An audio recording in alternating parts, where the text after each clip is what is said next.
19-year-old student Lizzie Marriott vanished on the evening of October 9th, 2012. That day, after her classes, she stopped by her home and left a note on the table for her relatives, Tony and Becky Quinn, with whom she was temporarily living. In the note, she mentioned she was heading to a friend's house and would return no later than midnight. However, Lizzie never made it back, not that night, nor the following day. Later, her car was found in the university parking lot, as if she had simply vanished into thin air without leaving a single trace. After some time, the investigation shifted from a missing persons search to a recovery mission for her body, as police began uncovering harrowing details of what had occurred. Ultimately, her trust and kindness were turned against her, resulting in a tragedy. This is a story of how unrestrained desires can lead to horrific consequences when not only the laws of the land but also moral boundaries are violated. A well-known truth states that one person's freedom ends where another person's rights begin. To Tony and Becky, their niece was like a biological daughter. To save on housing costs, she decided to live with them while attending the University of New Hampshire. Lizzie had always been interested in marine biology and chose it as her major, dreaming of working with sea creatures. After moving to Chester in the autumn of 2012, she left the home of her parents, Bob and Melissa Marriott, in Massachusetts. Although the distance between them was about 2 hours, they maintained a close relationship. This new life brought Lizzie joy and a sense of potential. In her free time, she worked at a Target store where she quickly earned the respect of her colleagues. It was there that she met 18-year-old Kat McDonough, with whom she immediately found much in common. They often hung out after work, and Lizzie had already visited Kat's home once before. When Kat invited her over again on October 9th, Lizzie agreed. The girls planned to spend the evening together, have dinner, and watch a movie. However, they were joined by 29-year-old Seth Mazzaglia, Kat's boyfriend. Lizzie didn't mind. The company promised to be interesting. Her new friends seemed like fascinating people with captivating hobbies. They performed in theater, and Seth was a graduate of the same university, specifically from the theater department. Additionally, he had completed EMT training, held a black belt in karate, and taught martial arts. The evening promised to be fun and carefree. However, after crossing the threshold of that apartment, Lizzie never walked out again. When Lizzie failed to return by her designated time, her relatives decided to wait until the following evening, assuming she might have stayed at her friend's and headed straight to the university. However, when the girl still hadn't appeared by the next day, October 10th, a worried Tony and Becky contacted her parents. They knew nothing either. Fearing the worst, her parents immediately drove to Chester, reporting their daughter's disappearance to the police while en route. Lizzie's friends and volunteers joined the search. During the investigation, police began interviewing everyone who knew her. Lizzie's aunt and uncle didn't know exactly whose house she had gone to, but friends helped reconstruct her possible contacts. One friend, Nate McNeil, mentioned that Lizzie might have been with Kat McDonough. He also reported that when he asked Kat about Lizzie, she replied that she hadn't seen her. Detectives took these statements and began their verification, simultaneously discovering that there had been no activity on the girl's bank account and her phone was turned off. The possibility of a car accident was ruled out when her vehicle was found in the campus parking lot. Bob and Melissa Marriott offered a $10,000 reward for any information regarding their daughter's whereabouts. While speaking with Lizzie's friends and colleagues, investigators began learning more alarming facts about Kat and her boyfriend. As it turned out, their lifestyle differed greatly from the image they projected in public. Soon, Seth Mazzaglia was arrested. Acquaintances of Lizzie and Kat noted that the girls had been spending a lot of time together recently, though they seemed quite different in character and outlook. Lizzie was very social and helpful, whereas Kat was withdrawn and abrasive. It was unclear what could have brought them together. Those who had worked at the store for several years said Kat hadn't always been that way. After starting her relationship with Seth, she changed significantly, losing her former cheerfulness and lightheartedness. As it later emerged, she had restricted contact even with her family because they were against her new boyfriend. Mistrust toward him stemmed not only from the age gap but also from his behavior. There was something suspicious about him. The reclusive couple began dating when the girl was 17. After she reached adulthood, they moved in together at Mazzaglia's apartment in the city of Dover, New Hampshire. Paying close attention to the pair, police ran them through their databases but found nothing notable. However, while studying the young people's online profiles, officers uncovered details about their private lives. Seth and Kat practiced non-traditional relationships.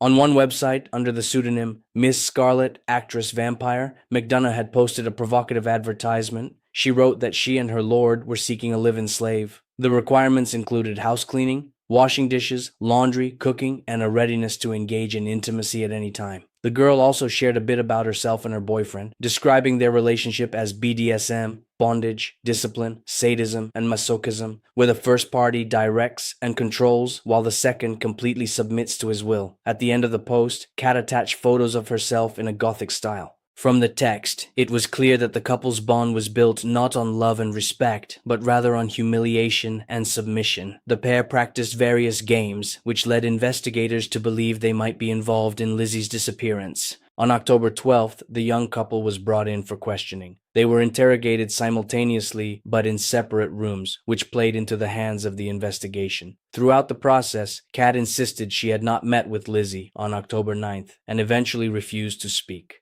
At the same time, Seth was more talkative. He contradicted his girlfriend's story and stated that Marriott had indeed visited them that day. However, he claimed a tragedy had occurred. According to him, everything was fine at first. They watched a movie, played strip poker, and then engaged in a threesome. He claimed no one objected to the intimacy and everyone was mentally prepared.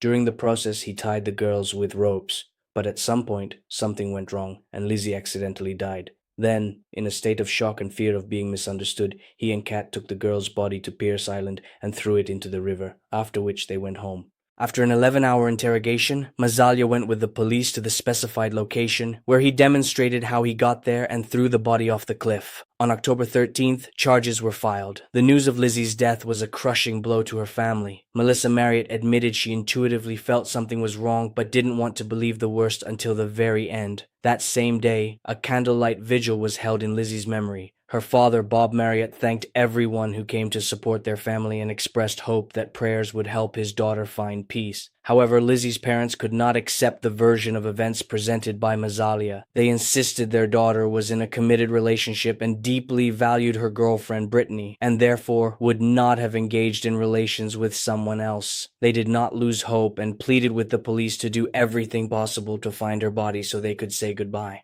Volunteers and even a private detective joined the search. But the river where Seth claimed to have left Lizzie's body is known for strong currents, and it was quite possible her remains had already been swept into the Atlantic Ocean. The investigation into Lizzie's case continued. Police conducted a search of Seth and Kat's apartment, finding the residence in a state of disarray and neglect. Detectives also learned that Seth was interested in occultism and black magic. Despite a thorough search of the apartment, they were unable to find anything directly linking them to Lizzie's disappearance. Then forensic experts decided to inspect the surrounding area, where in one of the trash containers, they stumbled upon a bag of items. It contained black leather gloves, a hoodie, and men's underwear. DNA analysis confirmed that the underwear had traces of Seth and Lizzie, proving their intimate contact. Lizzie's family also identified the hoodie as belonging to the deceased girl. However, the discovery of the gloves puzzled investigators. If they served as part of intimate games, why were they thrown away? This suggested that Seth might be hiding the true events of the night and substituting them with a version more convenient for himself. On October 17th, Kat McDonough finally broke her silence and gave testimony. She said that on October 9th, Lizzie arrived at her home, where Seth joined them later. Initially, the three of them watched a movie, then played strip poker. When the game took a more intimate turn, they decided to engage in sexual relations. According to her, everything happened with mutual consent. It began with light touching and kissing, and when Seth suggested tying Lizzie up with ropes, she agreed. Kat even demonstrated exactly how Seth did it. However, she claimed that suddenly, Lizzie had a seizure. She began to suffocate and lost consciousness. While trying to help, Seth and Kat picked her up, but Lizzie was no longer breathing. Kat insisted that what happened was an accident and no one was to blame. But soon, a young woman contacted the police claiming to have important information about Lizzie's case. She introduced herself as Catherine Fish, Seth's former girlfriend, and stated that she believed him capable of murder. Catherine shared that she had dated Seth about 10 years ago. Initially, he seemed like an attentive and generous young man, giving gifts and being caring. However, everything changed when their relationship became more intimate. She discovered that Seth was interested in BDSM, and although she was initially interested in trying something new, his harsh and domineering manifestations began to frighten her over time. Seth could not tolerate being contradicted, and once, in a moment of candor, he shared a dark fantasy with Catherine about taking someone's life. This moment was a turning point in their relationship. During one of their arguments, Seth grabbed her by the throat and began to squeeze. Catherine begged him to stop, but he wouldn't listen, continuing to press harder. This incident destroyed her affection for him. She stayed with him only because she was completely dependent on him. They had moved to a foreign city where she had no friends or relatives, and Seth provided for her financially. Catherine lived with him while waiting for the right moment to escape. Over time, he began talking about wanting a third partner for their intimate encounters. Seth grew bored and brought various girls to the house, but none of them stayed long. Eventually, he insisted they needed a permanent partner, and Catherine felt even more terrified. Despite her fear, Catherine found the strength to run away. She traveled thousands of miles to return to her parents. She never met with Seth again, and her story only strengthened the investigators' suspicions regarding his involvement in Lizzi's death. In May 2014, Seth Mazzaglia stood trial. The prosecution insisted on his guilt not only for premeditated murder, but also for sexual assault. Numerous witnesses testified against him, including Kat McDonough, who had also been arrested shortly before the trial. She was charged with hindering apprehension and conspiracy. After 2 months behind bars, she had enough time to reconsider what had happened and realize who she was trying to protect. Initially, while in custody, Kat actively corresponded with Seth. They fantasized about escaping to a country without extradition, dreamed of getting married and raising children. However, this scheme collapsed in late 2013. Seth proposed a plan to his cellmate, Ryan Bachman, who was soon to be released. Seth gave him access to his money with the intent that Bachman would buy illegal substances, sell them, and thus increase the amount in the account. This money was intended to buy weapons, 2 cars, explosives, and a boat. However, Bachman used the funds as he saw fit, and the plot soon became known to the authorities. After the failure, Seth abandoned his escape attempts and wrote Kat a letter hinting at a meeting in the afterlife, as if suggesting she take her own life. Over time, Kat's fear of him weakened, and in 2014, when the prosecution offered her a deal, she accepted it without hesitation. Under the terms of the deal, Kat was to tell the whole truth about the events of the evening of October 9th, in exchange for which her 20-year sentence was reduced to 3 years, a rather favorable offer considering what was revealed later. In her testimony, Kat admitted she was under Seth's total control, as he had gradually broken her will and stripped her of independence. A month and a half before the tragedy, he sent her a message demanding she find a third partner as soon as possible because Kat was leaving for a 10-day theater tour and he didn't want to be alone. But Kat couldn't find a suitable girl. Over time, the tone of Seth's messages changed. Threats of violence were added to the orders if she failed to meet his demands. As a last resort, Kat was to bring one of her friends. In the end, she invited Lizzi, who agreed because she trusted her, unaware that they wouldn't be alone. Seth had seen photos of Lizzi and was looking forward to the meeting. However, when the evening didn't go as planned, he was overcome with anger and disappointment.